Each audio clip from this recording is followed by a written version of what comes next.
Call this meeting to order. Please stand for the Pledge of Allegiance. I pledge allegiance to the flag of the United States of America and to the republic for which it stands, one nation, under God, indivisible, with liberty and justice for all. Thank you. Please be seated. And welcome to the April regular school board meeting for the Richland Bean Blossom Community School Corporation. And please let the record reflect that all are present except for Mr. Durnall, who couldn't be with us tonight, and he sends his regrets for that.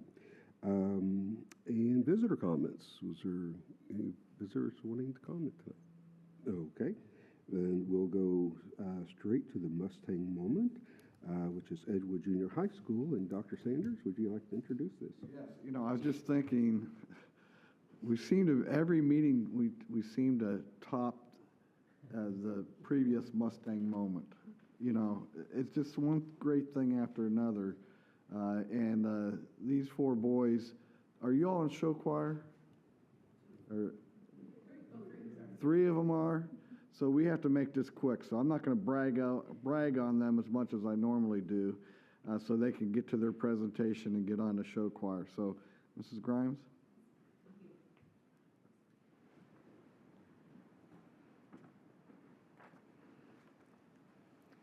So this is Team 52191G, and I'm going to let them introduce themselves.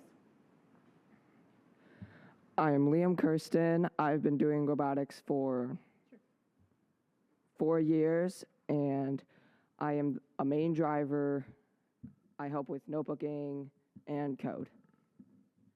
I'm Alex Sills. I've been in robotics for 3 years, and I am the loader, and I help Liam with coding.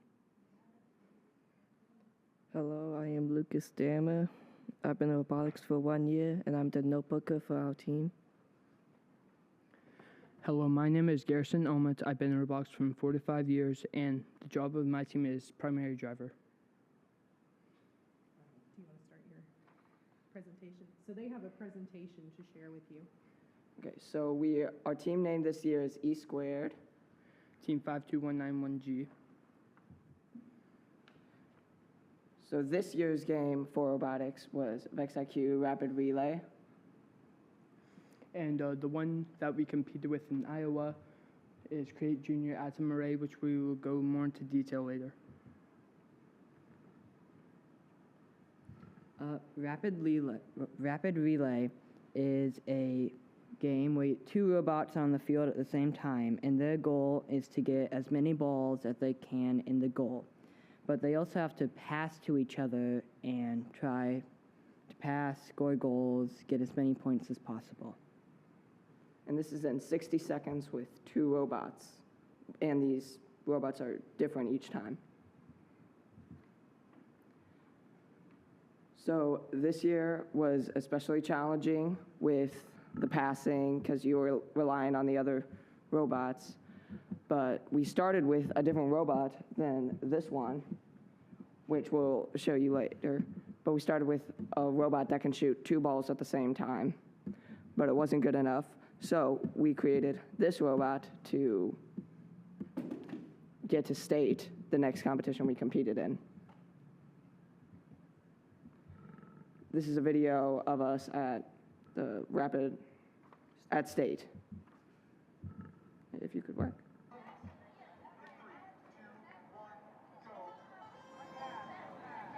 So we just passed at the beginning and they're scoring into the goals. We're getting the ball so we can give it to them, counting it as a pass.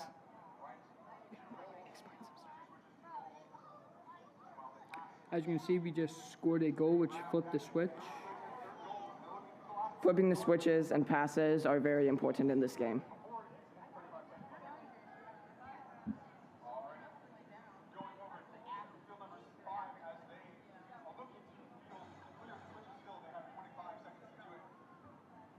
And we just keep passing and scoring because that's how you get points.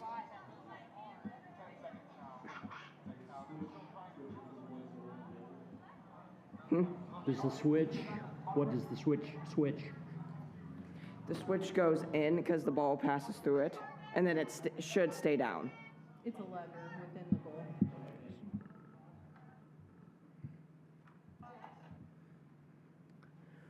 So during the Iowa competition, the Create World Championship, it was a 9.5-hour drive, which, thanks to our parents, got us there. We also had a very fun time at Iowa.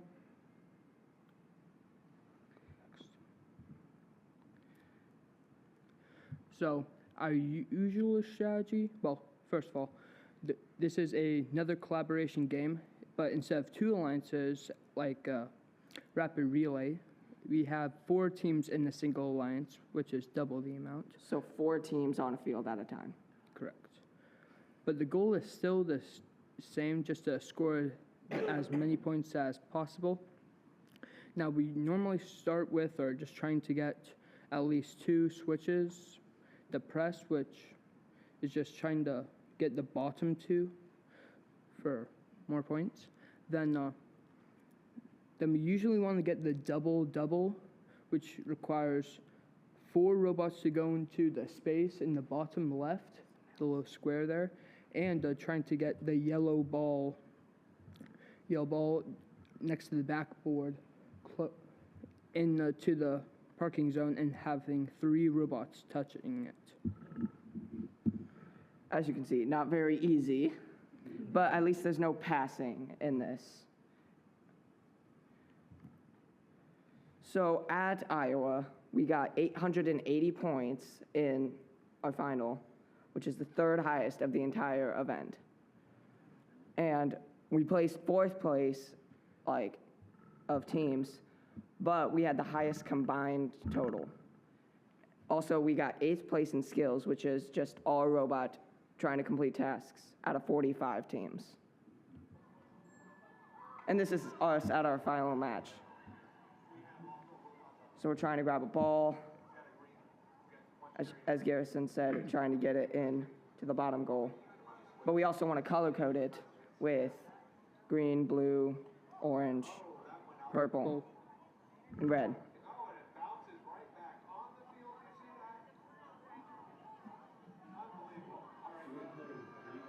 So we just scored 3 different colored balls.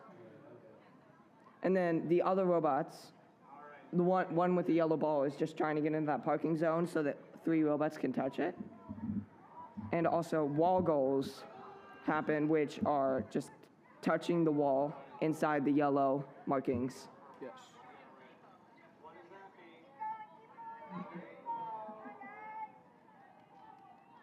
And now we're just trying to get into the parking lot because it's double-double. So if we got 50, it wouldn't be just 100, it would be 200.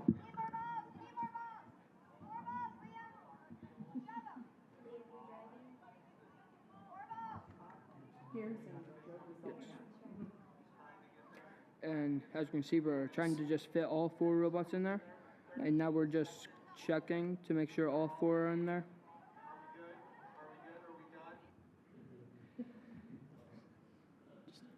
Okay. Thank you for your support on a memorable season to all the people listed below, especially the RBB School Board. And Miss Grimes for all the extra hours she put in to let our robot be the best it can. You want to show your robot really quickly? Yeah. Show them what it does? It won't pick up the ball. I brought 2 balls. It won't pick it up? Okay. That's good. You leave the balls here then. Yeah.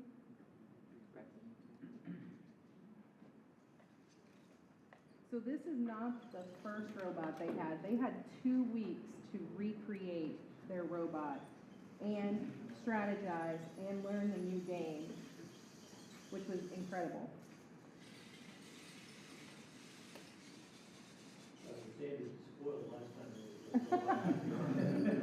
You would not want a drink delivered this way.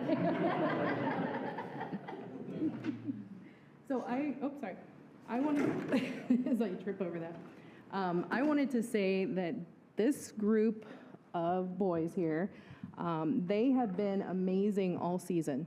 They were the first group to get their robots built. They were the first group to get to competitions, and when we go to competitions, we learn so much. You learn what other robots people have, how they're working with the loopholes. Robotics is all about loopholes, definitely. And they would come to practice.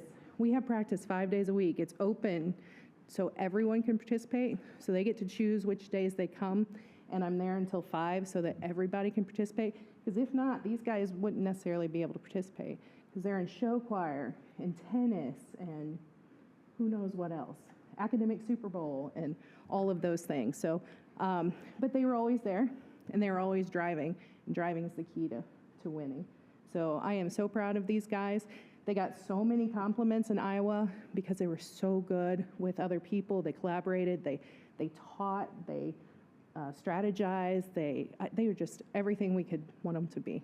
They were just so good. You did us proud in Iowa. And I thank you and your parents and the board and Mr. Rensler and Dr. Sanders for letting us go.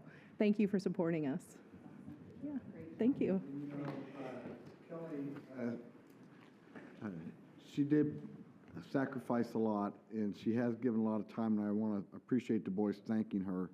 But before the meeting started, I could tell she was just tickled pink to be here, and she was, I asked her how it went. She said, our kids are so amazing, and their parents are amazing. And so that's what drives her. I know what makes her feel good about being a teacher. Definitely. Thank you. Definitely. Thank you all. Is there truth to the rumor that next year you have to go robot that takes you to Iowa? They can do it. There. Yeah, definitely. Thank you so much.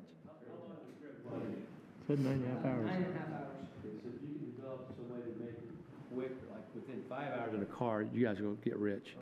I don't think, that's a long drive. It So, was, and we yeah. went through storms and everything Yeah, I to get bet. there, so yeah, Yeah. it was Great, amazing. you're on plane. There you go. You know, that's this Great team. answer. That's Yeah. this team. There It's you that go. simple. Yeah, exactly. Well, thank you. Thank you. Thank you, thank you.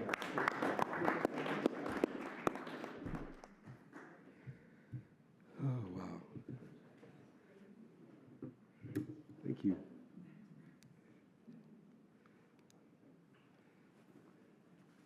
I was sure they'd all want to stay for the consent agenda, which is next. And for the consent agenda, we have approval of minutes from the March 25th, 2025 regular board meeting. And we have the treasurer's report for March of 2025.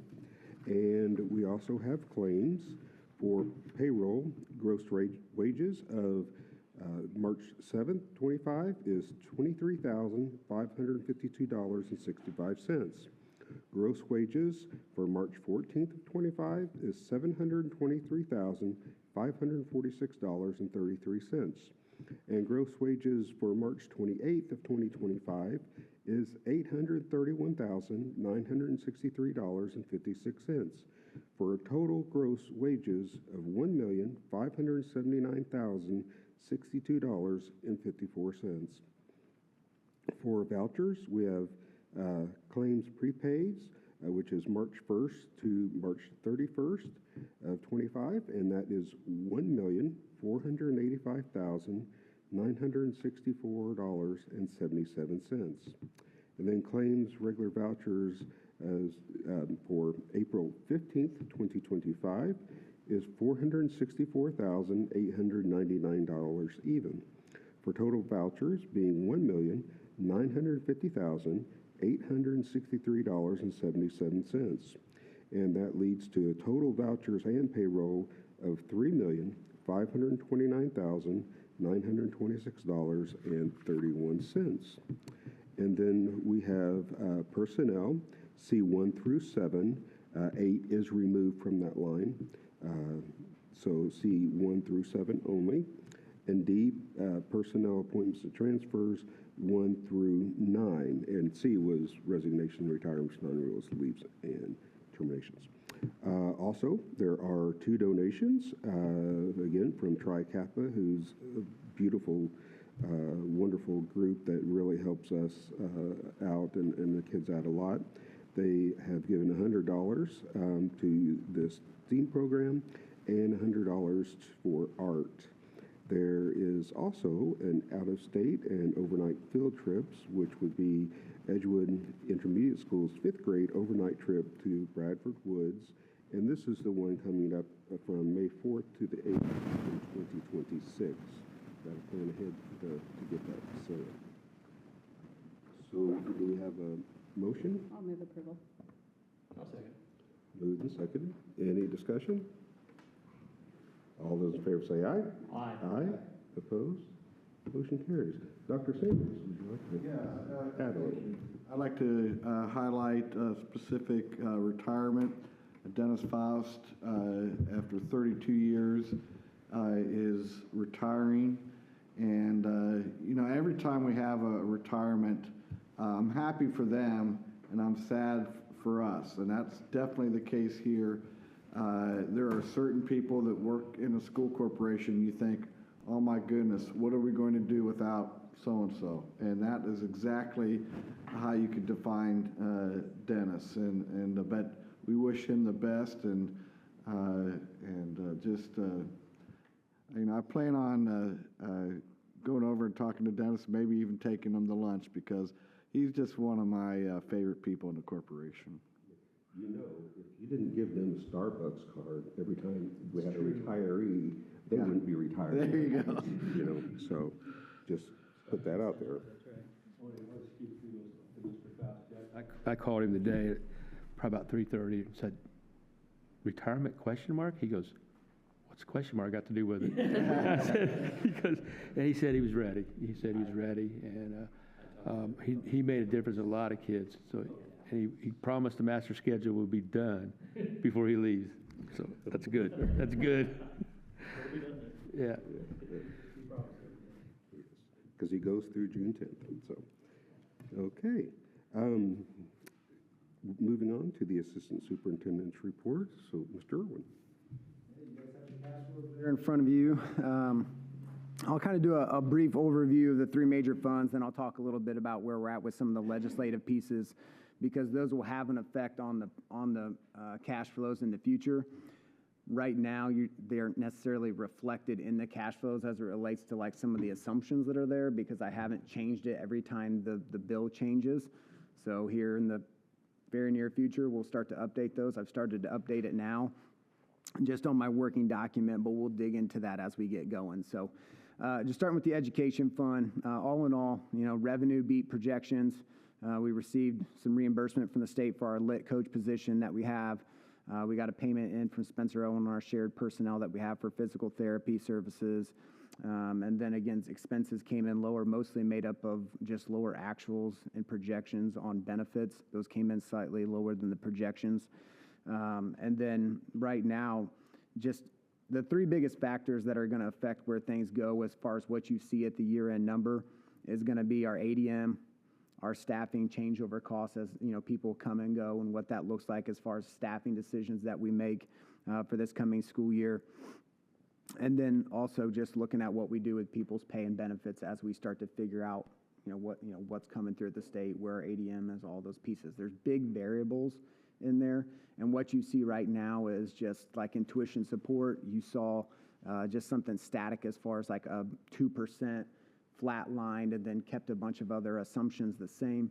And then right now in like payroll and benefits, you're just seeing something that's flatlined if nothing changed through the remainder of the year. So again, as we move down the course of the year, we'll start to update this, and we'll get down into the nitty-gritty more so once I know for sure, what's gone through the legislative session. I've taken the last funding run from the Senate Republicans website for the school funding formula.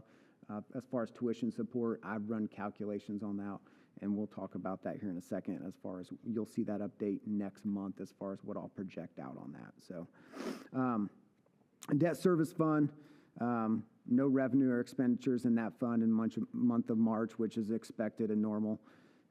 And then the operations fund, March's revenue was within a couple $1,000s of projections. Expenses were higher. We got our buses in, which affected that. So then it's really just a moving of cash flow as far as claims go throughout the year, as far as the ebb and flow of when buses were going to come and when they weren't going to come throughout the year, so that, that's just the adjustment of those dollars as far as when they fall in the calendar year. That fund still looks very similar to what you saw a few weeks ago at our last board meeting. All in all, our funds are in a really steady position. We're positioned well, probably out of most school corporations in the state, to try to make adjustments as it relates to the things that will come down from legislation. As it relates to just some of the latest things in House Bill 1001, which affects our student funding for our student tuition support, they've continued to embed curriculum materials in the foundation amount. Instead of giving us one lump sum at the end of the year, they're embedding it into foundation. So when you would look at the funding run, you need to pull that number out to actually know what actual new revenue is in there. Because if you don't, it's deceiving, because that number gets pushed in there and that's not new revenue. That's just them taking something that was separately appropriated and then they just stuck that appropriation into the foundation. It was just kind of a movement of that money. So you had to make sure that you pulled that out to see what the actual true numbers were. If you do that and then you take a static line of our ADM, or all of our tuition support numbers as far as special education funds, academic performance grant, all the other ones that are in there, CTE, et cetera, and you do those flat lined, and you take that all the way down, what we're looking at is about a 2.4% increase for fiscal year 26, and then 1.2% in fiscal year 27 is what that looks like after you pull out the curriculum materials. And that's based on the latest Senate Republicans run on their website.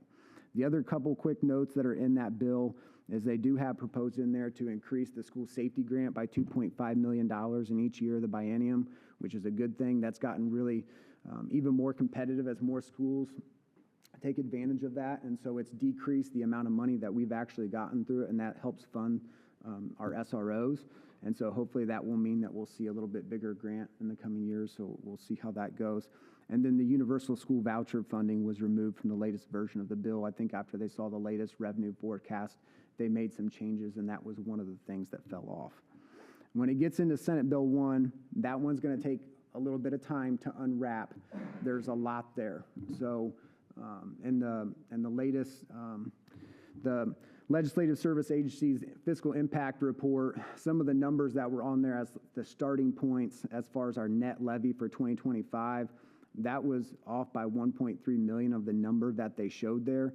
And as they are essentially replicating out the numbers based on just projections of what levy growth would be or some of those other pieces, and then they're factoring in all the changes that they're doing to ratchet that down. And there's just a lot to unpack, and so that's something that it's going to take several weeks, month or more to really dive into all the bigger pieces of that, because there's a lot there to it, and I won't get into all the ins and outs of that, but that is something that if you go into the Indiana General Assembly's website and you click on Senate Bill 1, you can see the latest fiscal analysis, and they'll give you like a bullet points of all the different pieces in there about some of the things that are changing.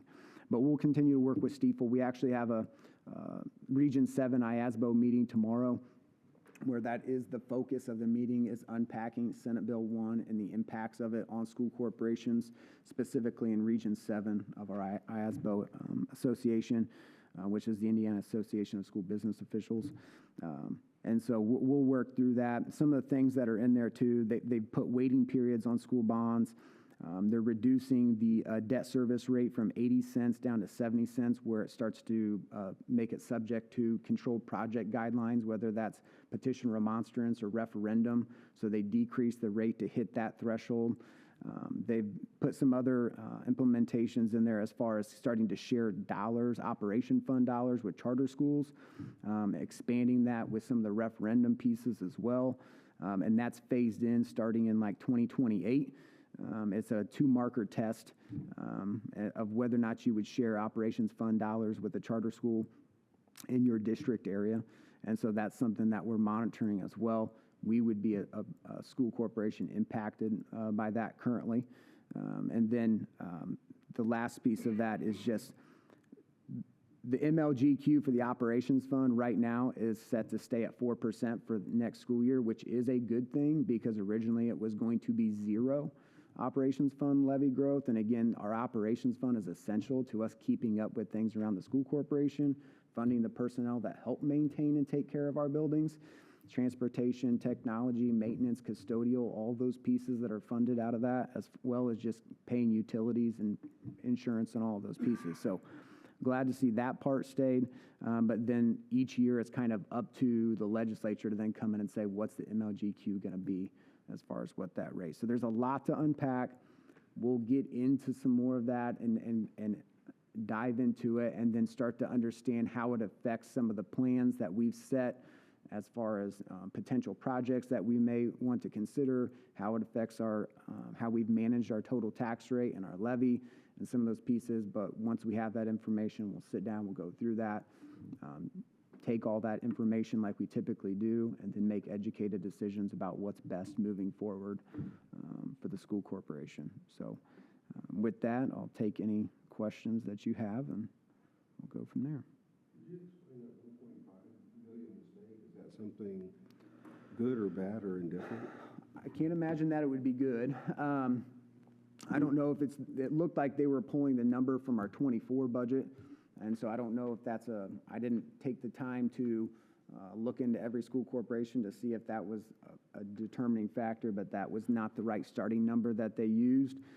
I would imagine that impacts some of the projections of what the proposed levy growth would be or not would be, working off of that number. But once we have a chance to just take all these different pieces, because they've changed deductions and deduction levels and the different criteria of which you meet them and how much, it's just a lot to go through there. So. Everybody got their, if they didn't get it yesterday, got their tax bill from Monroe County. Mm-hmm. We dropped 2 cents.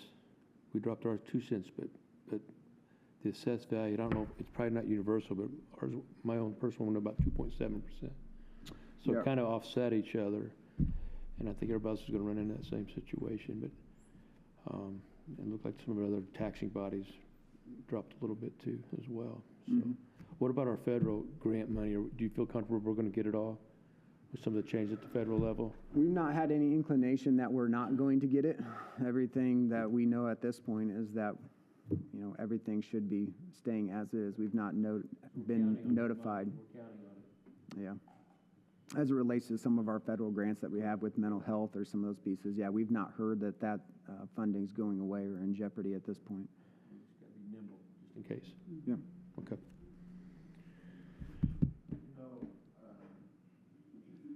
I think our communities, I probably need to do a better job of talking to our community about where I think our state is going in terms of supporting charter schools over public schools.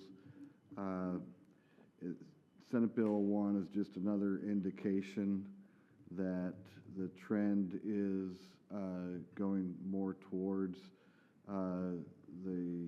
supporting the charter schools, and I really feel like I worry about this down the road because I know what we offer here at Edgewood Schools, and I know that we offer quality educational opportunities, innovative educational opportunities for our students, and on the surface, when you look at a charter school, on the surface, they may appear to be like any other school. But when you dig down deeper, you find that it's just all surface level. The training that our teachers, if you look across the board at our teachers, our administrators, you'll see that they are trained at institutions like Indiana University, Ball State University, Indiana State University, Purdue, and you look at a charter school and you don't see that quality of training for their teachers. You might go through a charter school and it might look like just any other school, but it's all surface level.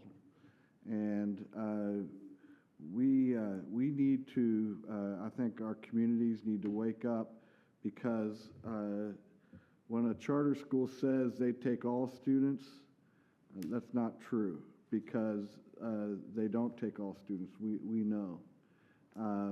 They will take students until there's no more room, and then there's a waiting list. That doesn't happen when you come to Edgewood Schools. You walk in the door, we're taking you, and we're taking you no matter what services that you might need. And not only that, we do that because that's what we're all about. And we take great joy in servicing all kids. And I think that we reached out to our state legislators, and Matt and I had conversations, and we were told by one representative, very frankly, that we needed to get used to doing more with less. And so, to be honest with you, I wasn't very surprised by the Senate Bill 1 passing the way that it did. And we as a community, parents, people who support the school corporation, we need to stand up and fight for public schools, because little by little our funding is going away. And it's just like telling us that we're giving parents more options, which I don't mind parents having options. I think that's a good thing and quite frankly, I like the competition, because I like to be able to, it kind of motivates me to work harder to make sure the kids are coming here. But what they're doing at the same time, it's unfair, because they're saying, well, you're getting so much money, we're going to give you less, but we're going to make the competition even harder. And what's eventually going to happen to our public schools down the road? Long after I'm gone, this is where I'm very, very worried about public schools, because who's going to take care of those kids that we take great joy in servicing? And I don't think anybody's thinking about that right now. And I've been getting, I was at the Chamber of Commerce meeting last Thursday, and somebody asked me about Senate Bill 1, and I said, okay, you asked.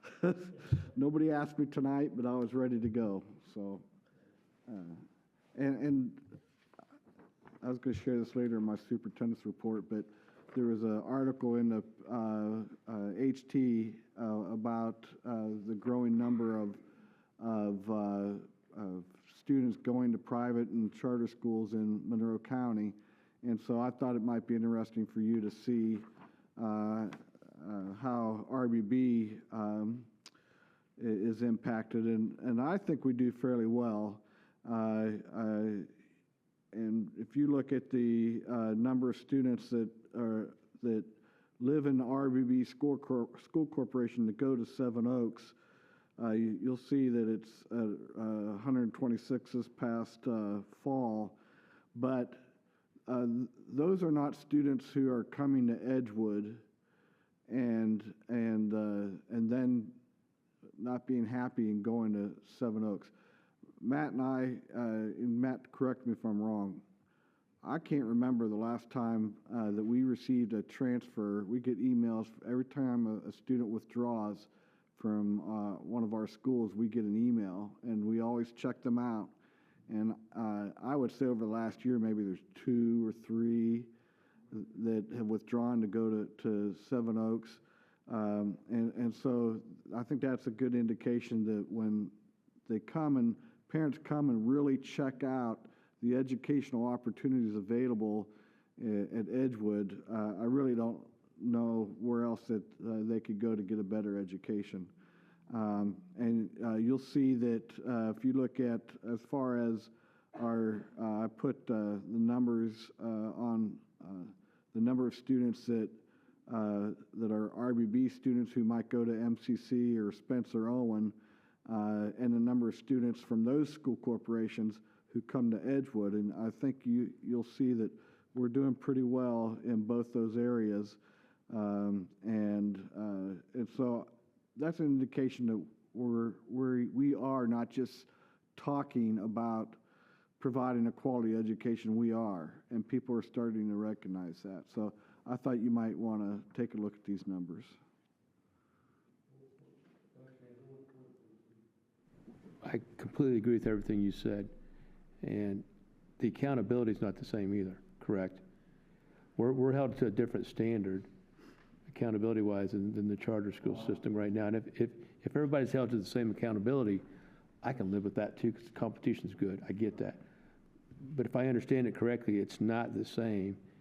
And they're supposed to take everybody, but they don't necessarily take everybody.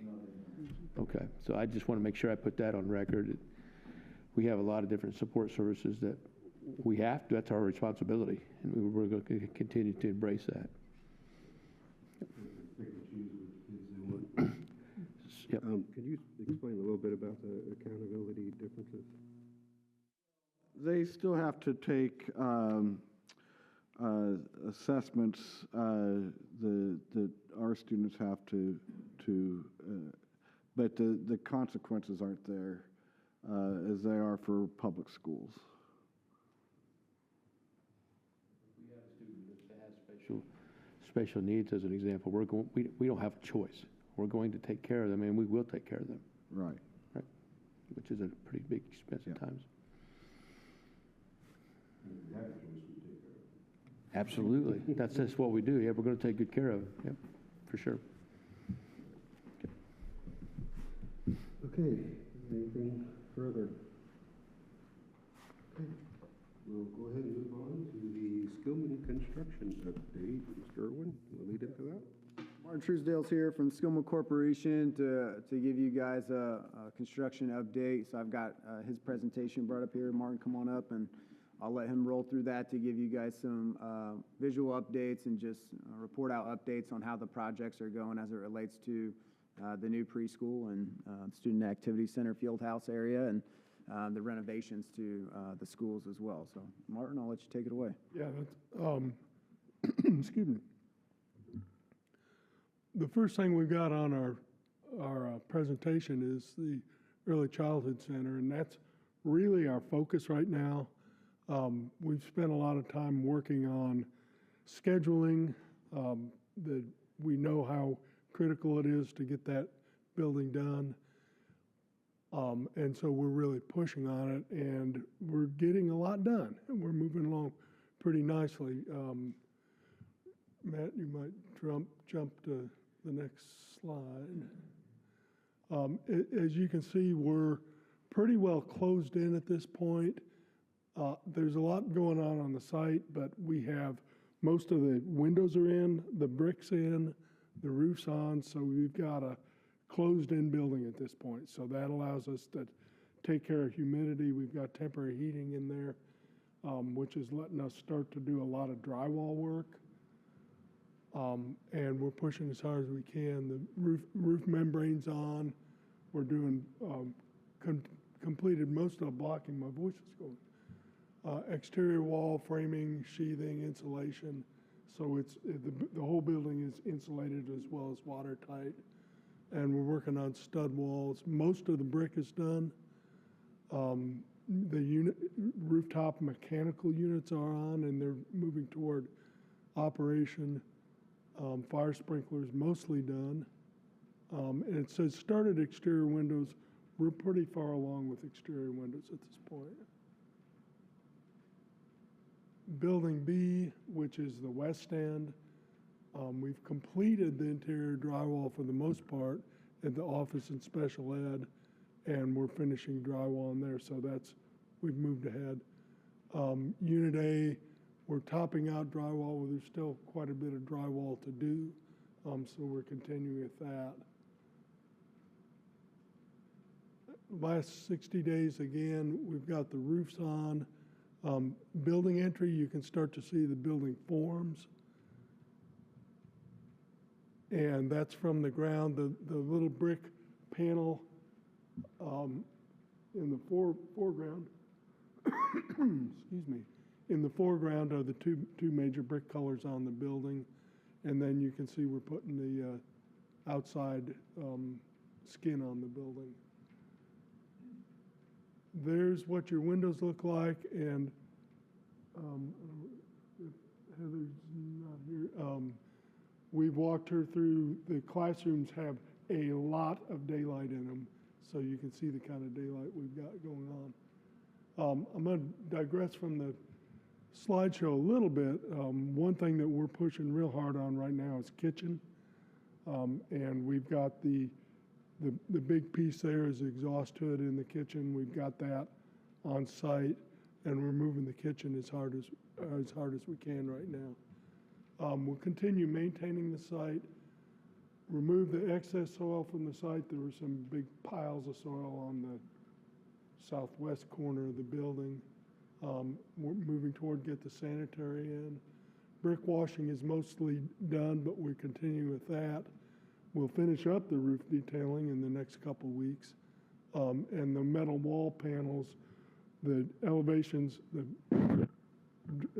photographs of the building, you see the brick and then a lot of plywood. That plywood will become metal wall panels fairly quickly. We got to finish the drywall, prime and paint, get the mechanical in. And as I said, we're going to start food service equipment installation, which is a little ahead of schedule, but we know that's an important piece to have, and start wall tile at gang toilets. Not as exciting right now at the high school. The walls are up. That was our big excitement in the last several months. But as we get into it, you can see with the next slide, the roof is on.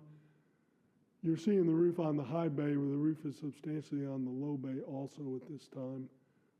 We continue maintaining the site. Building roof is mostly done, less the detailing, which is the copings and the parapets. What we've really been working on is a low bay, which is the lower part, and that's where your toilet rooms and storage rooms and all that are. Both slabs on grade are done. I'm sorry, slab on grade. Yeah, both slab on grade are done now. Fire sprinkler. I don't want to just read through everything, but it's started and we're pretty far along on the concrete block installation, which you'll see in the photos. That's the inside. It's not going to be that shiny forever. That's the concrete slab, trowel finished with some sealer on it. You see the south entry, we're starting to move toward the entries. And as we move into the building, you see we do have the slab on grade in the lower area. So all the below slab plumbing is completed.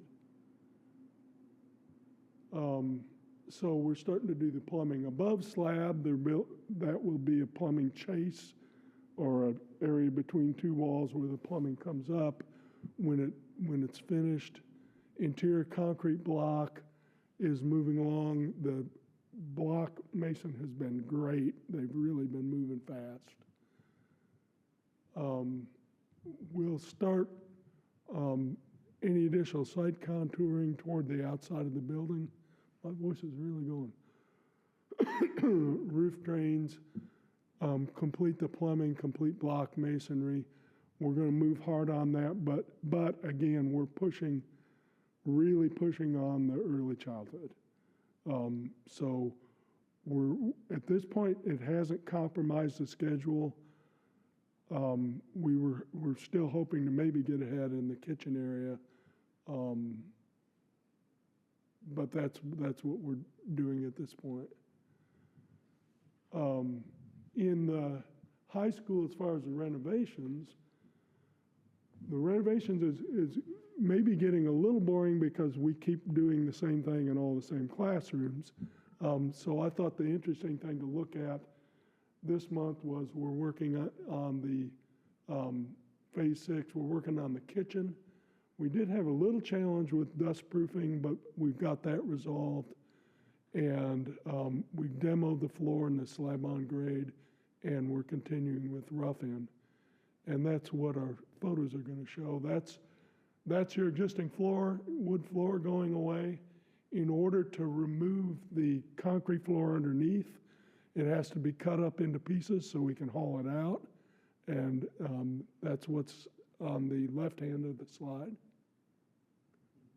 I'm sorry, right hand of the slide. We've trenched in for this under slab plumbing and the high school interior wall footing, the kitchen interior wall footings, which will be for the concrete walls in that area.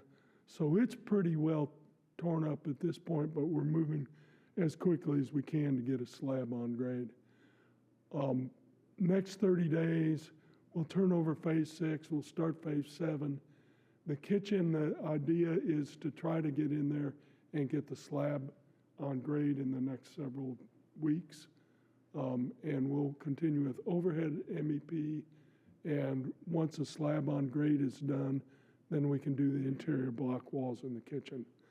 The kitchen was originally scheduled not to be done until after students were back in the fall, so we'll continue to use the existing kitchen. We're trying to improve on that, but we're going to focus on the early childhood center.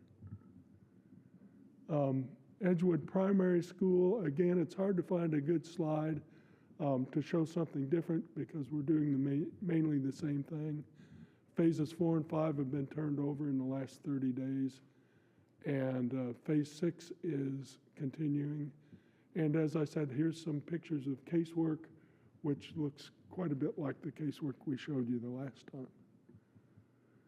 time. Primary school, we've continued with the casework and all, and finishes in the interior. What we're really pushing on there is the toilet rooms. And we've got 2 toilet rooms turned over. We're trying to move as quickly as we can with that. One thing we will do with the primary school is all of the primary school toilet rooms will happen over the summer. So that's our big push with the primary school. Intermediate school, again, gang toilet rooms, and continuing to do the phase work. I would report at this point the phase work has gone pretty well. It's kind of boring to present, which is a good thing, because the more boring it can be, the more that means we're on schedule and they're turning everything over when it's supposed to be turned over. You can see the new toilet rooms are substantially different from what you had previously, and definitely look like a big upgrade. While we're doing the toilet rooms, we're also getting the classrooms ready. Phase 6, we're trying to turn over April 25th, so that's coming right up, and then we'll jump right into Phase 7. And with that, any questions? Looking around last night, and preschool, those windows are beautiful. You're looking out over that field, and you just think about all those little kids, how it's going to be pretty cool in there. Yeah. So it's getting kind of exciting. And daylight, I'm sure your administrators can tell you, daylight does a lot for the educational program. Kids, yep. Daylight is a lot for this old guy too, in the office, so. Just we hope that the blinds work during nap time. That's the main thing.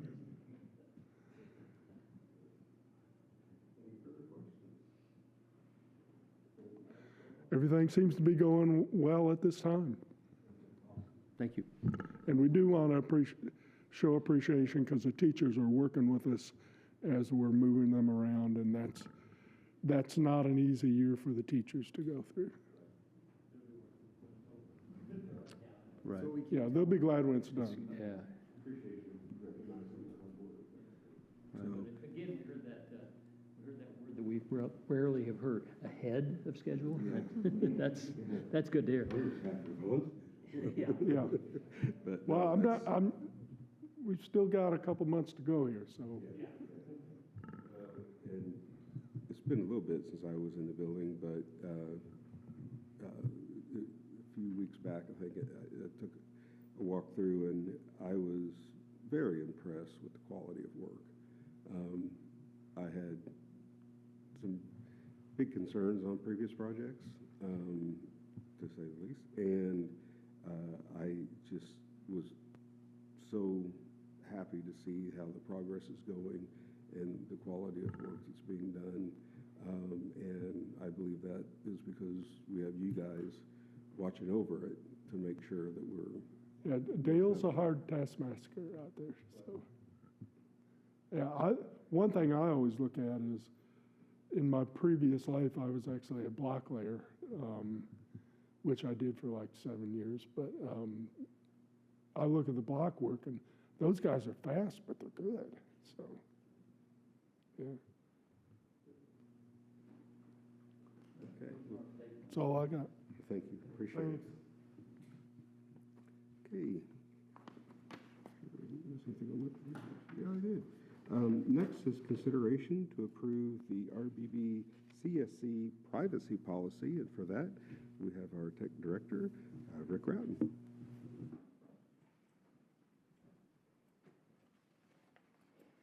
Evening, everybody. So our privacy policy is for the website and our apps that we have in the makings with the new website. And our Brittany Tucker and her class is working really diligent on the new website, but they asked for a privacy policy. And one of the things that I found is our privacy policy is okay, but we need an update to the new times. And so this is what I did and worked with Christine and everybody to get approval.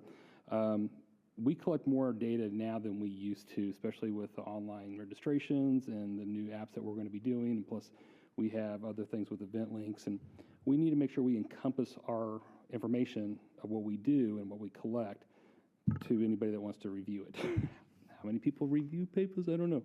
But anyhow, the summary that I gave you guys is just a small synopsis of data collection, usage communications, and information sharing that could possibly happen based on what we do at the school corporation. I won't read the whole document for you, so I'll let you have any questions. I'll be glad to answer them for you.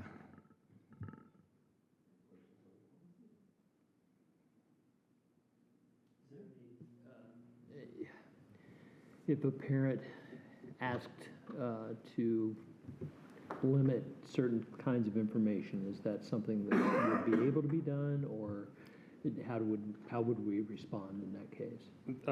So yes, we can do some things. It just depends on what it is. We do have one of them that's out there right now under a free program that we've asked the parents, can we or can we not share? And then we take that and we put it in, I'm going to call it a silo, so that way when we collect it, it goes into a specific silo. It's restricted to who the party is responsible for it, and then no one else can have access to it. There's probably something that we haven't run across yet that they might ask for it, but legally we can't, or we have to find ways around. I don't know. We have not had that request yet. I wouldn't be surprised. We got it. But we'll definitely be talking to Christine if that comes about. But it's pretty, it's just, we're doing so much more with our website, our apps. It's just going to be coming by nature that we have to have this. One of the other things is that Apple requires a privacy policy, so that's why we wanted to get it updated and collect the information that we have.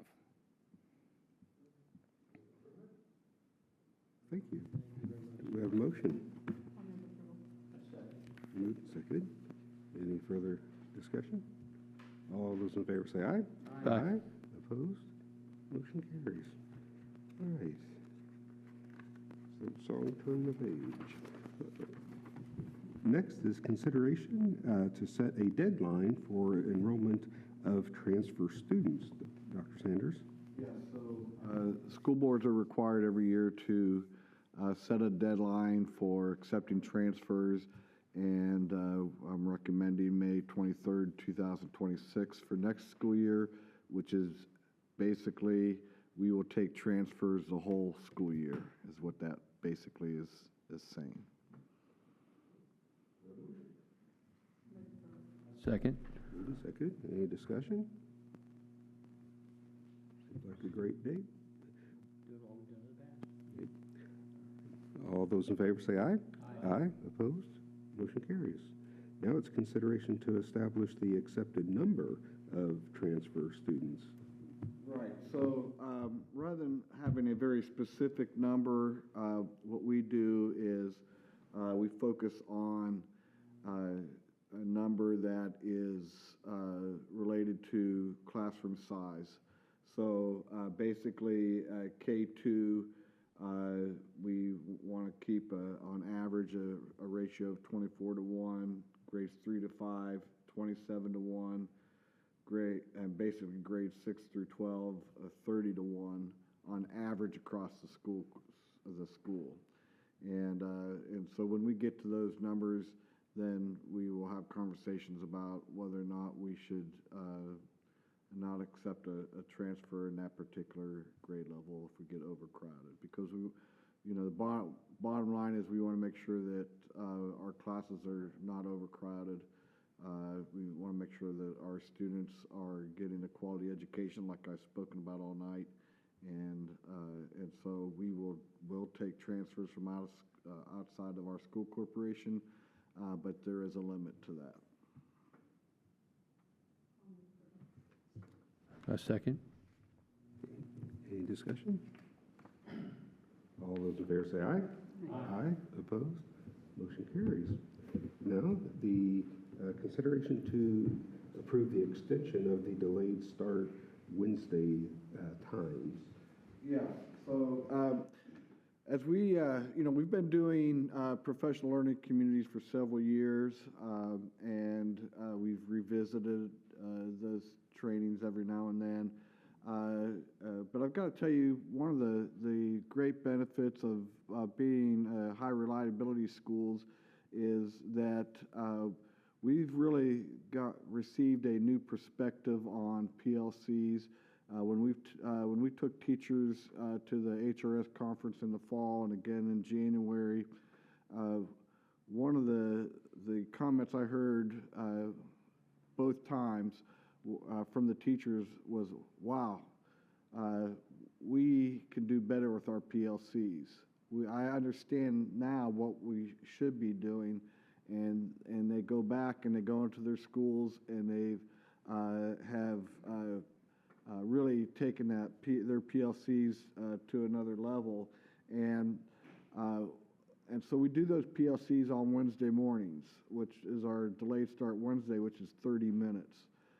But especially at the junior high and high school, because of their early start anyways, 30 minutes just isn't enough. They basically get in there and get started, and then the students start coming in. They get interrupted. A teacher has to go and help a student here or there. And so the idea is to expand it to 60-minute delayed start Wednesday. However, we understand we have working parents. And so for those working parents, they will still be able to drop off their children at school at the usual times. And there will be supervision for those students. And so we're trying to accommodate our teachers and make sure they have plenty of time for their professional learning communities, but also recognize that parents do have jobs and they have to get to work on time. And so this is a way that we're trying to make this time more meaningful, more impactful, but also not put an extra burden on our parents. So if you approve this tonight, then we'll get the times out to the parents, and I'll explain our rationale, and I'll explain to them that if they are a working parent and they still have to get to their job on time, the service that we'll be providing at that point.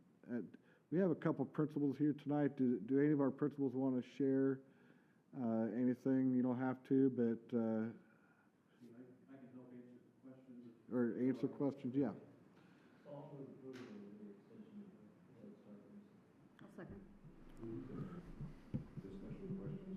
And we're good on time, right? Oh, We're good yes. on- we're good on- Thank you, on Brad, student- for bringing student that up. time. I just wanna make sure. We did recently submit our application for our flexibility waiver for next year. And before we even entertained the idea of extending the delayed start Wednesday, I needed to make sure that we would still be able to have the 2 flex days and still do the 60-minute delayed start Wednesday. And we're still well above the required number of instructional minutes required by the state. I guess I have a question. We've got a teacher here as well. I presume that you have been in on the discussion with. Yeah, but for Katz to pick it up, you need to Oh, answer yeah. questions at the microphone. May I ask Mr. Ewells about the extended time for PLCs on Wednesday morning? Are the teachers on board with this? Is this? We're a big group, so it depends on who Yeah. you talk to. But as Dr. Sanders said, it is true. It's really 30 minutes useful time. For at the high school, we're at 7:15 and the bell rings at 7:45, and that flies by. And so having the extra time will allow us to dig into more as we become better, more efficient at using PLCs, because it's always a work in progress. But as we get better at it, I think we will like the time overall. It'll just allow us to get more done and make the rest of the week better. You're going to need that time. I mean, you guys in math, you do it so fast, but I know how the English department worked. And, I couldn't imagine. We needed a little We're bit of night and time to day. talk about our the assessments, the common assessments, and so forth. Yeah, I think without a doubt, we had minimal time, for sure. I mean, it was a good start, but you learn by doing things, and so you try to make things better. And I think this will be an improvement. Sorry to put you on the spot.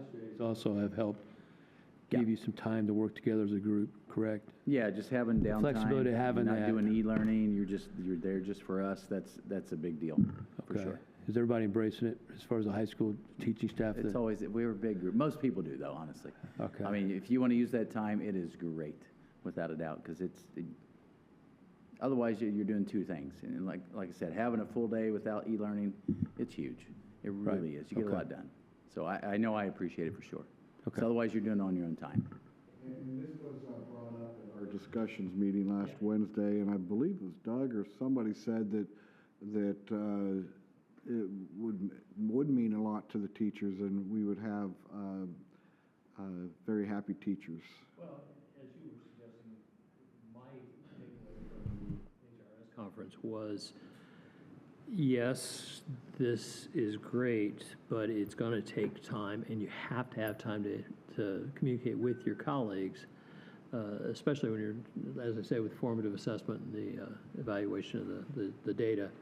And yeah, we would sit down in PLCs, and by the time we sat down, it was time to go. Yeah.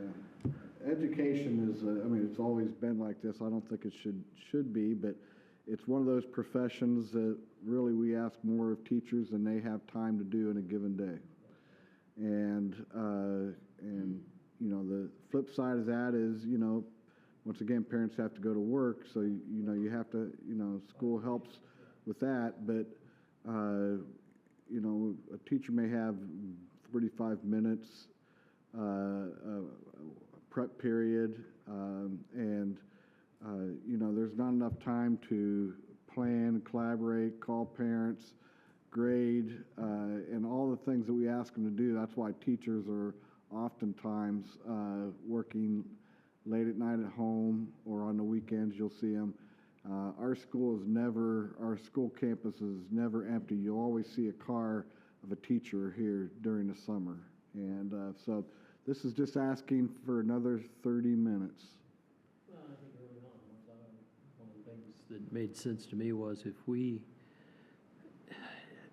we value what the teachers are doing, if we think that it's important that they do this, there should be time scheduled for it. So I'm very much in favor of it. Yeah, I was really concerned about the parents. That's what the big concern was when we first went to the 30 minutes. And I think that Dr. Sanders' administration has done a really good job of setting in place ways that those children can still be dropped off at the time that they have been, and they're going to be cared for. And I'd actually encourage that to be a good time where you could do some peer tutoring or tutoring between grades or something like that. I mean, that would be awesome for those students as well. So I was glad to hear that. And I'm in a lot of meetings, and then say a hour-long meeting, what you do is you get started with a little background, then you bring in the data, and then about halfway through, you start talking about what you're going to do with it. So, you know, they get started, they kind of get organized with what they want to do, they get to looking at the data, and before it's time to talk about it, they have to leave. So, at least that's the way it appears to me. Yes, we do ask a lot of teachers. I have a lot of times when we're driving on spring break down to the Smokies or whatever, my wife is working on the computer on the way to spring break. So they do put in a lot of hours. So we appreciate that.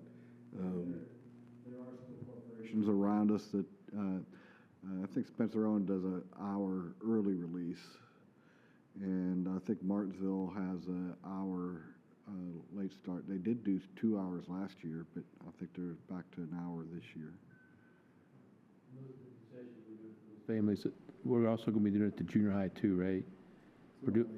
It's all grade levels. Okay. There will be an extra option to help parents pick work. Yeah. Okay.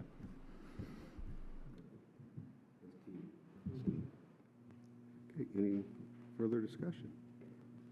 Hearing none, all those in favor say aye. Aye. Aye. Opposed?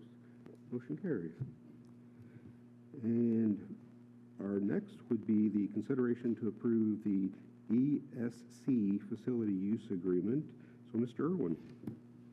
Yeah, so this was born out of a conversation with one of our coaches, Chris Straw. Have conversations about wanting to start a swim club.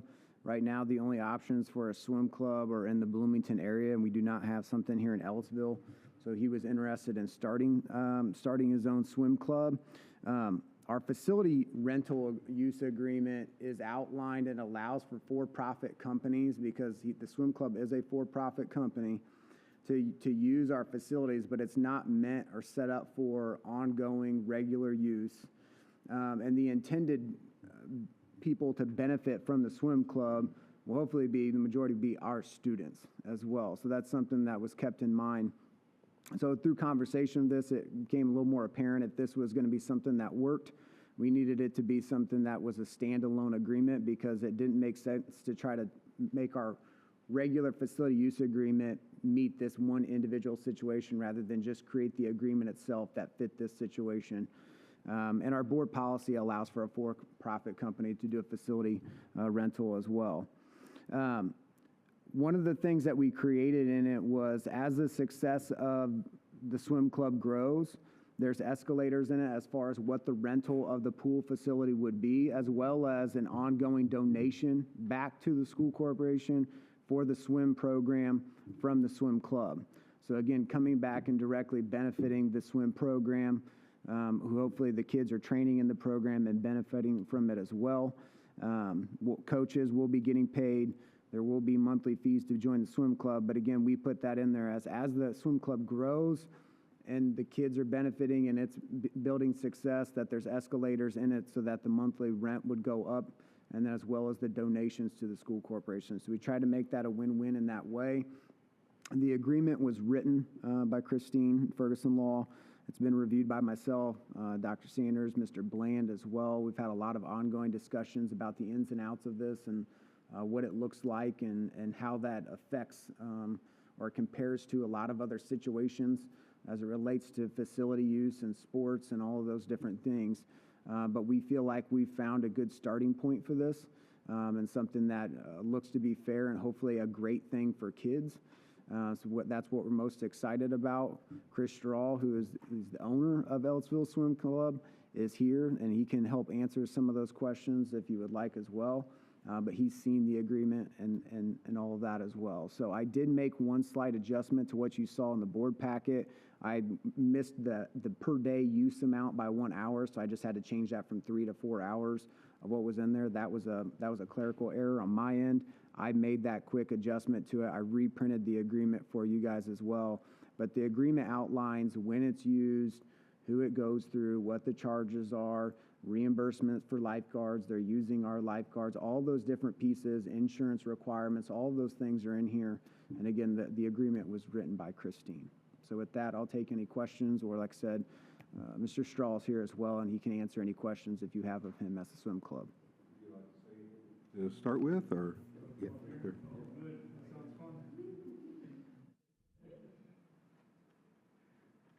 All right, just thank you all for taking the time, especially Mr. Irwin, and anyone that's involved in this whole process. This is a bigger process than I ever imagined. I was approached to open this club by parents after Aegon closed.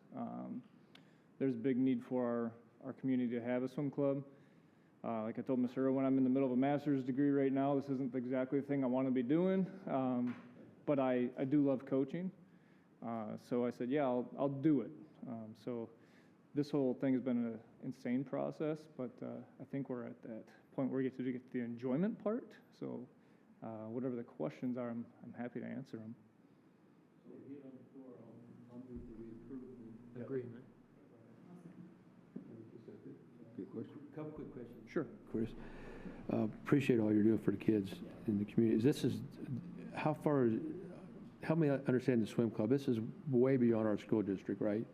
It's kids from all Monroe County. They can, sure. Maybe Owen. I didn't know what your marketing. Right now, all I did is talk to the current middle school swimmers that I have, the high school swimmers that I have. Okay. And then a few people that we know that were part of Aegon Swim Club. And so currently, it's 100% RBB students. I have not opened it up to anyone. Would I? Yeah. Okay, that's what I was just kind of how you wanted. The majority should be and go to RBB. Okay. That is the goal. And the reason, we want our program to compete with Monroe County. Our own swimmers have said we want to be doing what they're doing, and we don't have that ability unless we train all year. They want to compete all year. Like I told Mr. Irwin, I need to get USA Coaching Certified, which is another level of coaching, just to go to club meets during the summer. Right now, our swimmers could go to club meets. They'd be fine to go, but I couldn't go with them. I could be in the stands and support them. They'd have to go as an independent with USA Club meets. So we're not hosting any meets. We're not doing any of that yet. But that's the goal, is then that we provide that in the future. And I think that answers my question. I was going to ask, what is it, 12-month? Right now, I'm looking at a 5-month is it, because if I'm continuing to coach high school, which I love, absolutely love, I would be at the pool from 2:40 till 9 o'clock, plus teaching. So Aegon usually came in at 5:30 or 6 o'clock when our dive program was finishing up, and I think they went there till about 9. I don't know what time Aegon was in there till. I would be there sometimes with diving because my son was diving, and that was at 8, and they were still going. So it's a lot. It's a lot of stuff and balance. The gap between the seasons during school, then. What was the gap? Is that what you said? The time? It fills in the gap. Yes, 100%. I think all athletes need to have a slight break, but especially at the high school level, they need to continue if they want to. Like I just used my son as an example. Just a couple weeks out of being out of training, he came in just to swim for a morning. He's like, holy cow, I just feel way different than what you were swimming. The foundation that I have on this is 3 days a week. I also believe kids should be doing other things in the summer. I don't think they need to be swimming 6 days a week during the summer. I want them to play baseball. I want them to do softball. I want them to do other things, go camping. So we're set up for 3 days a week right now. I think that's important so they can continue to grow in other sports as well. I'm a big 2-sport, 3-sport kind of person. Go do other activities. I know when I was swimming regularly, I was accused, if I took a break, I was accused the pool director of putting thick water in when I Yeah. came back, so. They do that to mess with you. Yeah. Yeah. I knew they did. Application process to apply for this. I You will have vetted it and make sure that you talk about the liability and, Oh, yeah, I have insurance already. That's, okay, I believe our policy was for a $5 million umbrella. Okay. That covers our swimming and diving. I had to file for a business name. So that's tax IDs with federal and state. So- That's all okay. taken care of. So I think I have all the legality paperwork side. I didn't sign my insurance thing yet, just in case this fell through. Right. So that's all I need to do. And I communicated with insurance this morning and said, I'll be ready whenever you are, so. okay. So then we'll pay for the lifeguards, we'll just get reimbursed. Yeah, they'll reimburse. So Okay. the lifeguards are our employees, their school. They're still, okay. And then there's a reimbursement, just like it would have happened through like a random rental of the pool, but that is, they're running. About number of kids and number of lifeguards, like if there's Yeah, so 100 they'll need kids, to maybe follow the 2. same protocols Okay. and guidelines that are typically followed, yeah. And currently Jeff Cohn is signed in on this. He wants to coach also. So I'm in good communication with him about lifeguard needs. And he's been really great at communicating with me, just when am I going to be starting or whatever I need to do, and getting that lifeguard schedule set, because, yeah, safety is a number one thing. Liability for school district. Your name is on the insurance policy as well, as was asked, so. Yep. I know we kind of got into the full blown-out contract with this, but, you know, I think it's important since you're for-profit business, but I am just really excited for our students to have I am this too. option to be able to continue. I know some of the swimmers, and they love the program, and they love training, and this is definitely keep them going. And with being 3 days a week, there's still other days that, you know, if somebody wants a pool party or anything Yep. like that, we can still, you know, have those things happen as well. So, so that's good. So, any further discussion? Thank Matt. They really worked hard at this. This was a lot of conversations, a lot of looking into different scenarios and solutions, and so that's what, you know, when people like this go the extra mile and work hard, then good things happen for kids. Thank you. Shows how determined they are when they have to jump through some hoops. So. Well, that's swimmer mentality. It's, we know. It's not easy, you gotta dig in. Well, thank you. Anything further? All those in favor say aye. Aye. Opposed? Motion carries. Congratulations. You can sign that insurance contract. Yeah. Okay. That was good. So now we need to look at surplusing 2 buses. Mr. Irwin? Yeah, so these are 2 buses that are older buses. One's a 2006, another one's a 2002. They're small 14-passenger buses. One has a wheelchair lift. In the surplus, I put their VINs and all of those pieces in there. Like I've told you before, our newer buses came in. We did decide to keep one of our mini buses that we did buy a new one for, but instead of having 3 mini buses, we have 4, which that's great for athletics and after-school activities that will be well used. But these 2 buses aren't needed. We are looking into a different auction site to try to get a little better return on these buses. We haven't had as much luck on the current surplus auction site that we've been using. So a lot of school corporations have been coming to Audrey in transportation and saying, hey, we've had a lot of luck at a different auction site. And so we've gotten an agreement from them that I'll bring to you in May to hopefully take these 2 buses to their auction in early June, hopefully see a better return on these buses because that money comes back into the operations fund to help offset some of those costs as it related to the new buses. So we'll look into that next month, but these are just 2 buses that are no longer of need to us. So asking for your permission to surplus these, please. A second. Moved and seconded. Any discussion? The old band trailers? The black one, we have found a new owner for that. That they ended up, they should be pulling it off site here soon, but the cost to pull it off site exceeds the value of the trailer at this point. So that was something that we worked through. We signed a release that Christine wrote up to get rid of that. And then working on 2 potential people that possibly might be interested in the white one. So we'll see. Hopefully, we'll figure that out soon and go from there.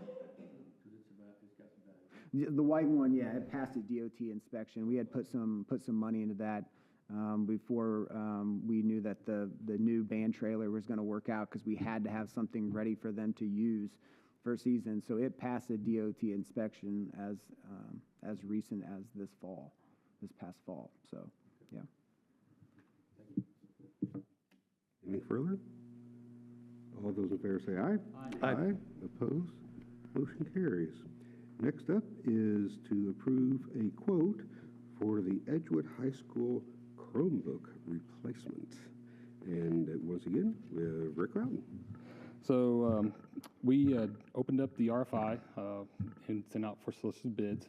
We received 4 back. I listed them on your agenda here, so you saw what the vendors were and the cost. We had them all bid the same model, and so that way we made sure that we were getting the device that we wanted per specifications. We have some issues with the Dells, and we just weren't too happy with the Dell 3100s that we've had, so we're moving off to a Lenovo brand. It has a different case. It's more sturdy.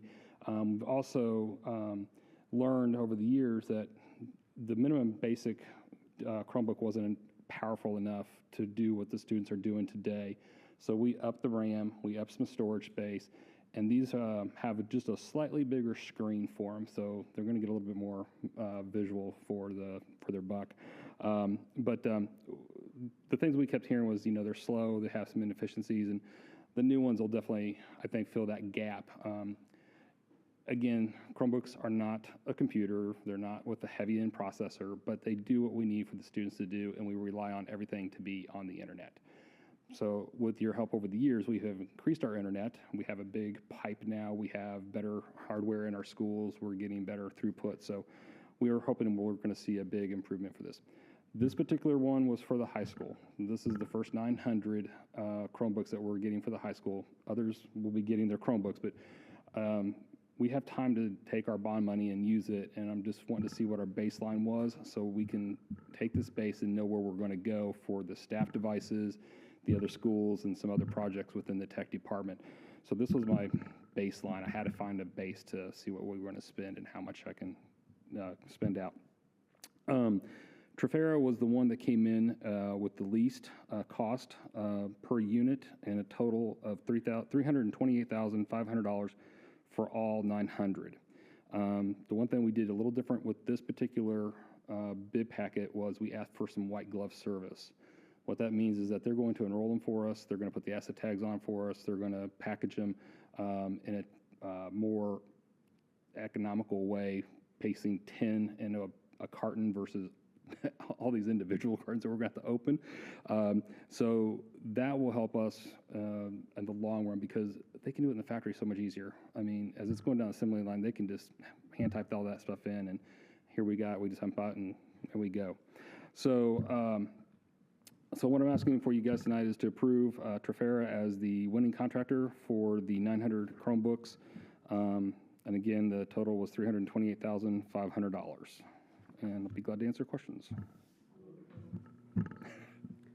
Second. Question? Yeah, just the quote that's included in the packet has them down as 360?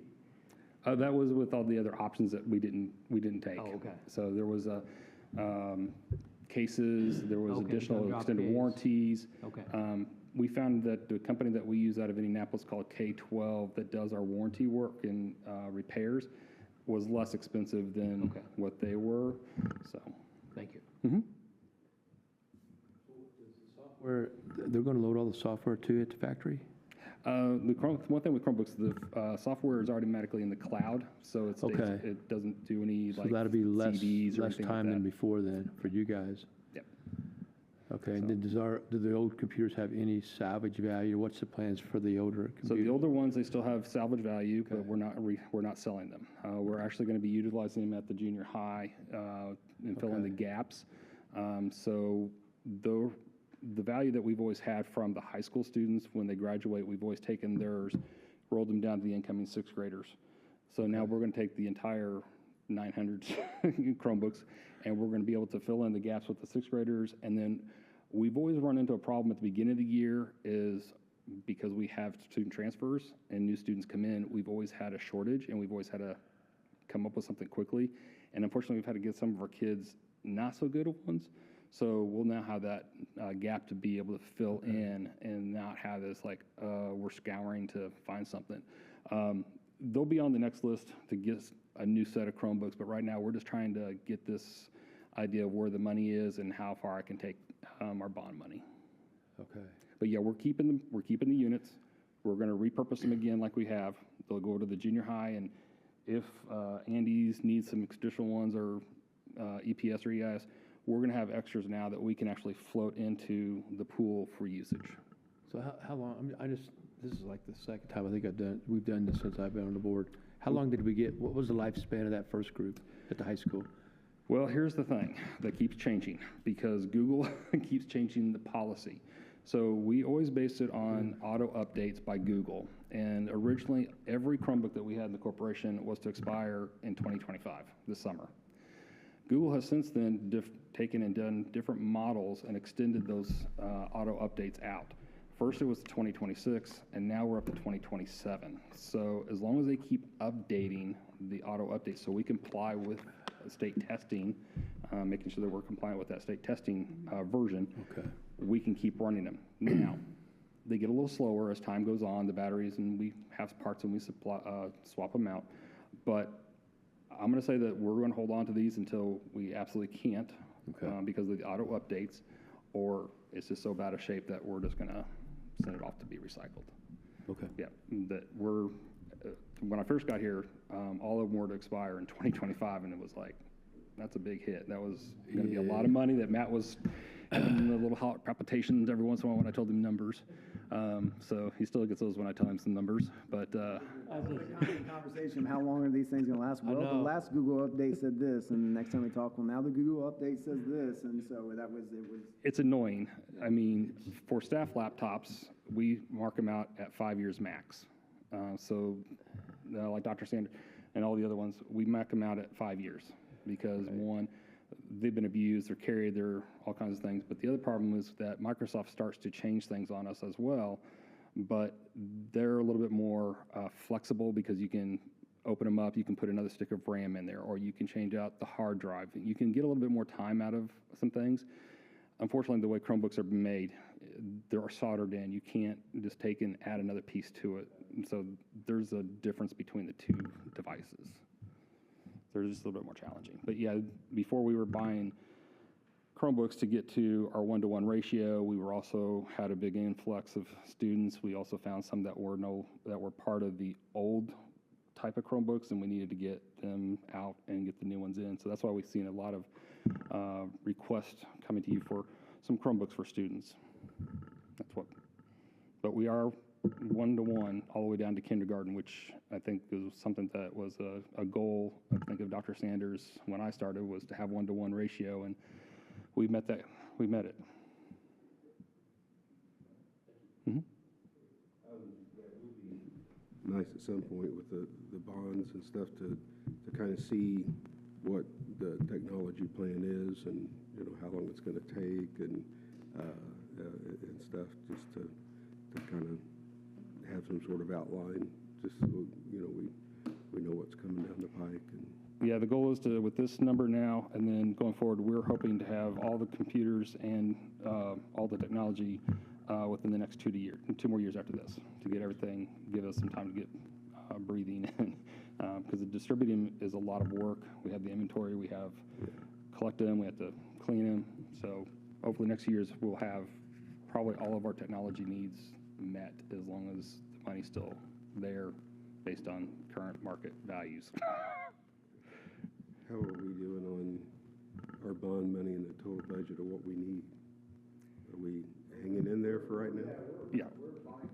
And part of it too is, in Rick and I's conversation, is how much can you bite off at once and still be able to function? There's still the day-to-day needs of the corporation when it comes to technology, as well as trying to keep up with an influx of new Chromebooks, which is part of the reason why the white glove service and some of those things are necessary when you've got a team, you know, that's 5, 6 individuals or less.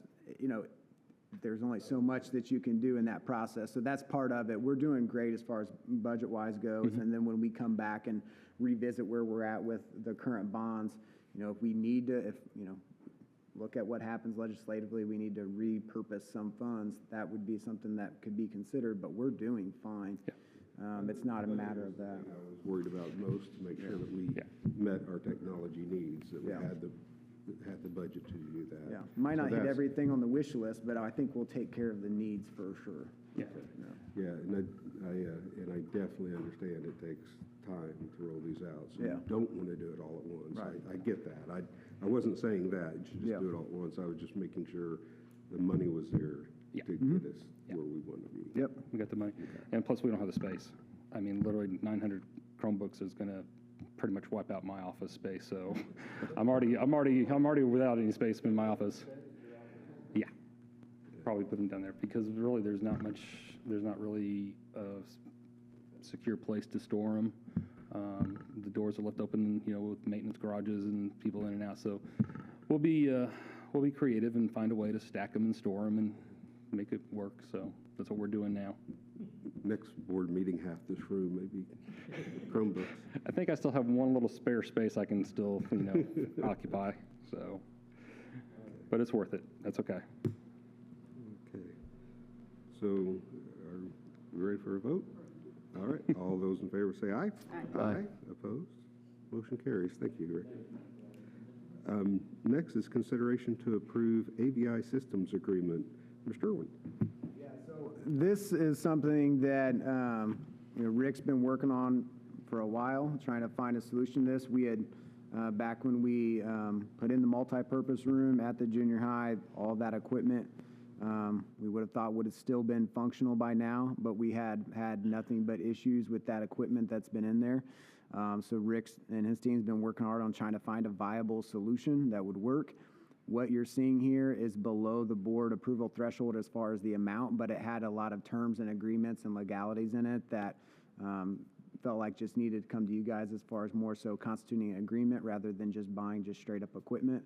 So that's why we brought that in this fashion and didn't just roll through with the purchase. So Rick's going to talk a little bit more about the in the weeds details of what all you've got here, but hopefully this will rectify the situation and making sure that we have good functional equipment in the EJHS multi-purpose room. Okay, so this one has been complicated in a lot of ways. The equipment that we have in there, the salvageable parts that are in there are the 2 projectors, the screens. They're fine. It is the head-end equipment that feeds those projectors and screens that has failed. And we have worked with the vendor that originally put them in. They've come down. I've asked them for price quotes. We never got anywhere with it, so I moved on. So I reached out to some companies and finally got one that came back with a price that was acceptable after a few more negotiations. And we got the equipment that I want to have in there that I know has proven track record. One of the techs from the previous company, I'll say it, that we were only 2 people that received this equipment that they were trialing, and they no longer service that equipment or sell that equipment. So I know the company that I'm working with, it is products that have been around for a very long time. I have personal experience with them in my previous employment, and they're still working today, and they're easy to program. So I'm moving forward with something that is known to last us for a while. If you looked at the agreement, it's pretty complicated in some areas because of how it's all laid out. Really, they're doing all the work. All we're providing is the money. Please come in, install it, train us, and walk out the door, and then just call, when we call you for service, and come do maintenance. They put a lot of things in there like, we're going to do this and that, and we need a lift, and that's what's in there. But the overall total cost came in at $39,649.03. I know that sounds like a lot, but technology and AV is expensive. It's one of those specialty areas that you just are up against so many people that, you know, they're like, well, that's what I'm going to charge, and that's what I'm going to charge. We find the same thing out with the high school auditorium. Every time we have a light go out or the controller doesn't do this, it's expensive. Matter of fact, I know we have another repair bill coming for the auditorium, and the guy already quoted it's going to start out $500, you know, so it's not inexpensive when you have these kind of things. I just wish that the original equipment would have lasted longer, so I wouldn't be coming to you, 3 years from when we bought it, and asking for $39,000. So I won't go into more. If you have any questions, I'll be glad to answer them. It's a complicated situation, especially in their design.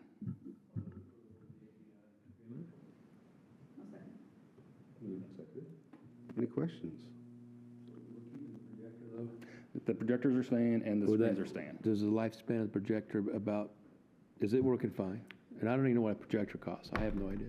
These are high-end projectors. They're laser projectors. They're not your typical bulb, so they're laser models, and they are, well, we haven't used them very much, so they've still got plenty of life expectancy, in my opinion, on them. They've already checked out, so I would say we have another 5 years plus. But the unit that we're replacing is just used so much. I don't understand. That's where I'm confused. That's the head-end equipment. The head-end equipment. It's just faulty. Is what I guess what you're telling us. Yep. And it was outside the warranty period. Yep. Everything just fell out of the warranty. Ah, jeez. They were right when they were installed. Never started out right. We didn't have Martin following behind them and smacking them in the head if they didn't get it right. So we run into a lot of situations. We've asked them for other quotes and to do additional work, and they never came back and gave us that information. So we have no recourse to get. Yeah, it seems like we got sold a bill of goods on that one. I know Kent will be very happy to have his equipment back and operational because it has cost him some time with Kyra and other uses in the multi-purpose room from being used because we're limping it along by doing some things just to make it work, but it's very difficult to project and do sound from two separate sources. So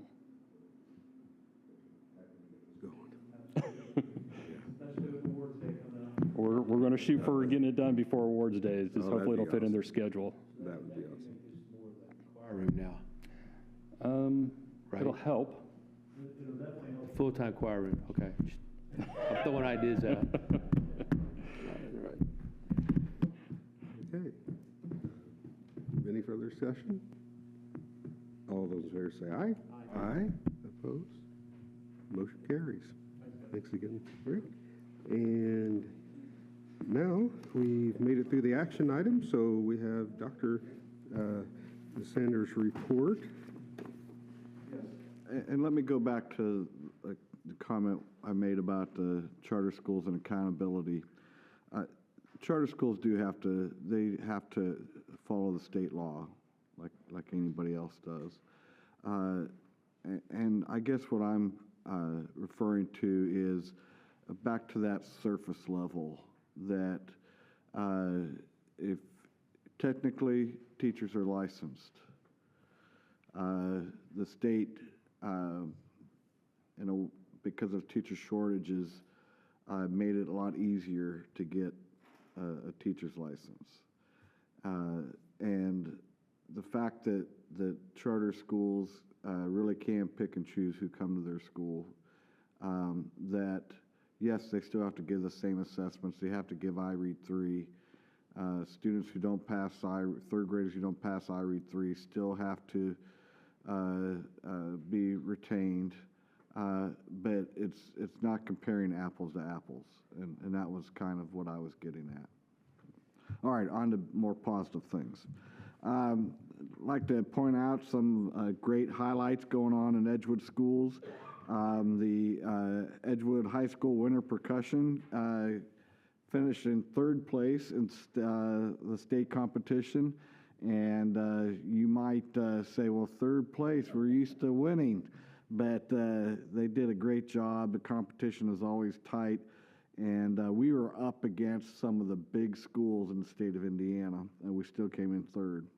I just want to congratulate EIS ambassadors for collecting 339 boxes of cereal for, where did that go, Andy? Where the cereal was going to Pantry 279? Yeah, Pantry 279. And if you've seen the video, they stacked the boxes up in their hallway and did like a little domino thing. It was pretty cool to watch. Here's a picture of the Edgewood fishing team in their first tournament at Lake Patoka. And I just loved seeing that the fishing boat says Edgewood Fishing on the side. The junior high, we celebrated them earlier in the meeting, but I just want to make mention that the journalism students are going to Seattle tomorrow. And so we're excited about that. And then I don't know if you had a chance to go see the high school musical, but I've got to tell you, it was one of my favorites. They did a really great job on that last week. Yeah.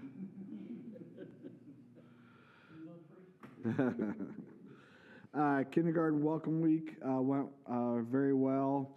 They really work hard. From every person who's involved in Kindergarten Welcome Week really puts in a lot of time, works hard, and we have well over 200 who are enrolled for kindergarten next year. So that was a great success. Several of us had a chance to go down to Vincennes University at Jasper, the Jasper campus, where they held the Uplands Region 4th Annual Student-Run Business Conference. We had over 30 Edgewood students who went down and to this campus, which is a very pretty campus in Jasper, and our marketing students, Coffee Corral, our ILC Designs students all gave presentations, and they were standing room only presentations. So congratulations to them. This Friday, we'll have our semi-annual Edgewood Business Leaders Advisory Luncheon meeting. And so we'll have many of the CEOs and presidents of the companies around our community coming into this room actually for lunch and a meeting. And the focus this time is on Indiana's new diploma requirements and our career pathways from a student's perspective. And so we're real excited to hear our kids on Friday. And then I just wanted to make mention and share with the board some upcoming events. I Learn coming up started April 14th through May 16th. Prom is May 3rd, Bradford Woods, May 7th and 9th. There'll be many opportunities for spring concerts and sports, and so encourage everybody to check out our website and each school's website and see what's going on. And in the blink of an eye will be graduation on May 31st. So hold on to your seat. Enrollment 200, quite a bit this early, right? Yeah. Because there's, yeah, so Yeah. yeah. Yeah, very good. It's going to be a pretty good sized class. It will be. Any questions, Dr. Sanders? Okay, now it's time for RBBEA comments, and we have Mr. Yules. I just got 3 things on my list. I added 1, so that's going to be off the cuff. 4 things real quick. Graduation. I teach a few seniors, so I told them the magic number today was 28, because that's how many days left. It's kind of crazy. It's flying by. First thing I added was about HRS, about PLCs, since you asked me some questions. I do appreciate the approach that we're taking as we adopted HRS in our schools. That's a work in progress. And I'm reminded of one of our colleagues at the high school that went to San Antonio trip and presented in front of our staff on one of our Wednesdays. He said he didn't corner Dr. Sanders, but he talked to him at dinner and said, do we want to get this right on a certain time, or do we just want to get it right? And I really like that philosophy. Like, we want to make sure it's done right, not done at a certain time. So it's kind of the philosophy we've taken. And so in regard to PLCs, like Mr. Kerr said, yeah, a half hour goes fast when you sort of get together, you start up a process, you get to talk, and all of a sudden you're done before you get a lot done. I think having it in an hour, we're going to get a lot more progress. I mean, we talk at the high school. We're not so big. We talk throughout the week in the hallways. We can email, do individual things, but the face-to-face time is really important. We've had a lot of give and take, so I'm looking forward to that, see how much we can handle. On to other things, I'm not going to lament and gripe and groan and cuss about legislative ideas, but Dr. Sanders reminded me, yeah, in a perfect world, we just go on a barnstorming tour of every county, and I feel like our legislative body is not indicative of what our public thinks all the time. And I think a lot of people just need to be educated, because as Nancy Guide, our lady that we talked to, says, you know, the teaching profession is one of the most popular professions there is. You know, when people do surveys, they love their teachers, they love their schools, and yet our state house does not seem to reflect that. But I could go on, and I will not. Lastly, I want to make a couple of comments about Dennis Faust. I'm glad you mentioned the number of years, because I knew he was there longer than me, and I've been there a few years, but he has been, and I've had a lot of interactions with him between rec letters or meetings or faculty cabinet, and I've always wanted a place to say what I think about how he does, and this is not a big venue, but it's a perfect spot. He's just a soldier at his job, and he was in the armed forces, and that's kind of a coincidental thing, but what I mean is he just comes to work every day and does the best he knows how to do, and he does a great job with integrity. I've never seen him not be professional. We all have our down days, but never seen it from him. So I just want to say congrats to him, and doing a great job there. Yeah, big shoes to fill. So there we go. Next time we'll see you is in the middle of May. Good. Okay, now board member comments. Mrs. Jacobs. Well, I love always seeing the Mustang moments with our students. That is just, it brightens our whole meeting, a good way to start. I want to thank Tri-Kappa for their donations to our students. That's very much appreciated.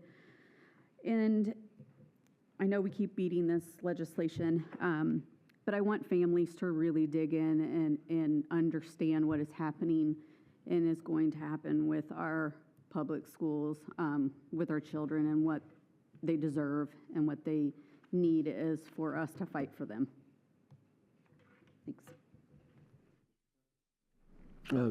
Ditto what Ms. Jacobs said, and Mr. Yules as well, and again, congrats to Mr. Faust on a well-deserved retirement. I worked with him for years at the school, and he always, if he didn't like what I said, he'd always kind of cock his head, give me a look, and he always made me double think myself a little bit. So his patience and his, like you said, Mr. Yules, he's a soldier.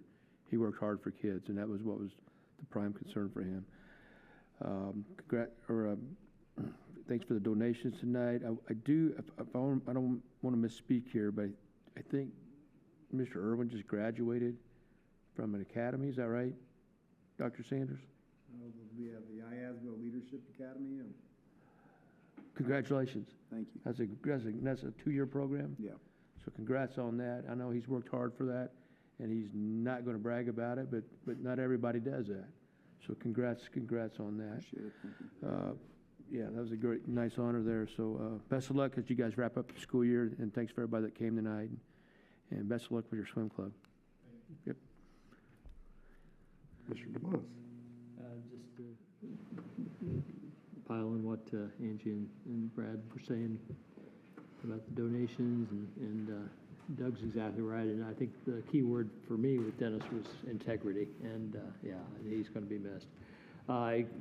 This week I wish that I was back in the classroom teaching irony, because I've been watching some of our state leaders tooling around in $80,000 and $90,000 cars and getting helicopter pads built on private property, and telling us that we need to be more responsible in the way that we spend our money as after we have reduced our tax rate for 6 years in a row. So yeah, irony is not something that a lot of people are able to understand, so I wish I could teach some more people about it. But anyway, it's a disappointing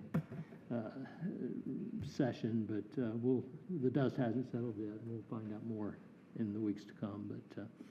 But yeah, it's I got the opportunity to see. We visited various places looking at ways that we can improve what we're offering our students, and I'm hoping that the state hasn't short-circuited what we're trying to do, because I got great ideas at IU Health, at down in Evansville, and up in Greenwood. We saw some wonderful programs, gave us some great ideas, and with Dr. Sanders, Mr. Irwin, and Mrs. Barrett's leadership, I can see some wonderful things happening in the next few years. So I'm just excited to see how we can pull it together. There we go. I, of course, echo everything that was said. I've been talking to a lot of people lately, and I tell them how our school system is, and I don't know if I mentioned this last month or not, but and they're so surprised that we all get along so well, that when it comes to board member comments, and if there's ever any visitor comments, that things are so positive here, and we all work together in a positive way, always looking out for kids, and they're just really surprised at the leadership model that we have here, and so I just wish that could be extended maybe to the state level. Just saying. Yeah, so I am proud of this school corporation, and I know that we can get through whatever we have to get through, but it is extremely disappointing to be put in that situation to have to do it. It really is. So what I'd like to say to the state legislators that voted for it, and to Governor Braun, I can't say, because my mom said if you don't have anything nice to say, don't say anything at all. So this meeting's adjourned.